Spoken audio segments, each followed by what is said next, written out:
Ginger, garlic, green chilli, പച്ചമുളക്, ഇഞ്ചി, വെളുത്തുള്ളി, ഈ 3 ഐറ്റം മിക്സിയിൽ ക്രഷ് ചെയ്ത് വെച്ചിട്ടുണ്ട്. പിന്നെ ഉള്ളത് മല്ലിയില, പുതിനയില, ഇത് ചോപ്പ് ചെയ്ത് വെച്ചിട്ടുണ്ട്. അടുത്തതായിട്ട് ടൊമാറ്റോ സ്ലൈസ് ചെയ്ത് വെച്ചിട്ടുണ്ട്. അപ്പോൾ ഓൾറെഡി ഇത്രയും ഞാൻ ചെയ്ത് വെച്ചിട്ടുണ്ട്. പിന്നെ ഇത് ഓൾ ഗരം മസാല എന്ന് പറയുമ്പോൾ ഇത് കുറച്ച് മിക്സിയിൽ പൊടിക്കുകയും ബാക്കി റൈസിലേക്ക് ആഡ് ചെയ്യുകയാണ് ചെയ്യുന്നത്. അപ്പോൾ നമുക്ക് ശേഷം വീഡിയോയിലേക്ക് പോകാം. ഞാനിപ്പോൾ ബിരിയാണി ഉണ്ടാക്കാനായിട്ട് കൈമ റൈസിലാണ് ബിരിയാണി ഉണ്ടാക്കുന്നത്. അപ്പോൾ ഞാൻ ഏകദേശം 1 കിലോ കൈമ റൈസ് ഞാൻ ബിരിയാണിക്ക് വേണ്ടി വെള്ളത്തിൽ കുതിർക്കാനിട്ടിട്ടു. ഒരു 15 മിനിറ്റോളം കുതിർക്കാനിട്ടുന്നു. ഒരു 3-4 വെള്ളം വാഷ് ചെയ്തിട്ട് ഞാൻ സ്റ്റെയിൻ ചെയ്ത് വെച്ചേക്കാം. ഓക്കെ, ഇതിലേക്ക് വേണ്ടിയുള്ള വെള്ളം ഞാൻ ഓൾറെഡി വെച്ചിട്ടുണ്ട്. വെള്ളം ചൂടായി വരുന്നുണ്ട്. അതിലേക്ക് ഞാൻ ഓൾ ഗരം മസാല ആഡ് ചെയ്യുന്നു. ഓൾ ഗരം മസാല ആഡ് ചെയ്യുന്നു. കുറച്ച് ജിഞ്ചർ ജൂരിയൻ ചെയ്ത് ആഡ് ചെയ്യുന്നുണ്ട്.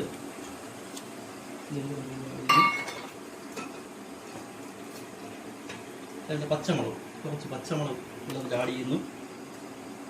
സോൾട്ട്, ഉപ്പ്, ആവശ്യത്തിനുള്ള ഉപ്പ് വെള്ളത്തിലേക്ക് ആഡ് ചെയ്ത് കൊടുക്കുന്നു.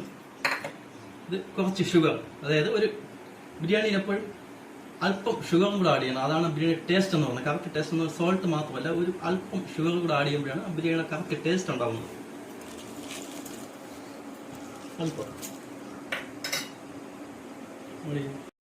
ഇപ്പം ഞാൻ ബിരിയാണി വെച്ച വെള്ളം തിളച്ചിട്ടുണ്ട്. ഞാൻ വെള്ളത്തിലേക്ക് ഈ വാഷ് ചെയ്ത ഈ കൈമ റൈസ് ആഡ് ചെയ്യുകയാണ്.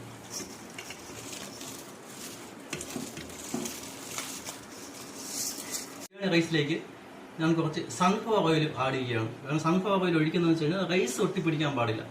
കുറച്ച് സൺഫ്ലവർ ഓയിൽ ആവശ്യത്തിന് മാത്രം ആഡ് ചെയ്യുന്നു. കട്ട് ചെയ്യുന്നു. ബിരിയാണി ദം ചെയ്ത് വെച്ചിട്ടുണ്ട്.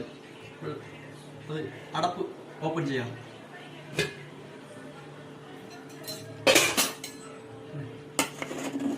ദമ്മിലിരുന്ന്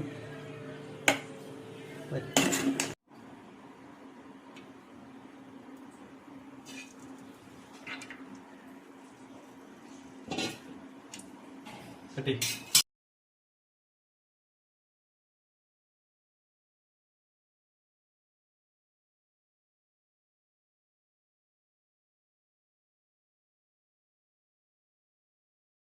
മസാല ഇതിൽ ആഡ് ചെയ്യാൻ പോവുകയാണ്.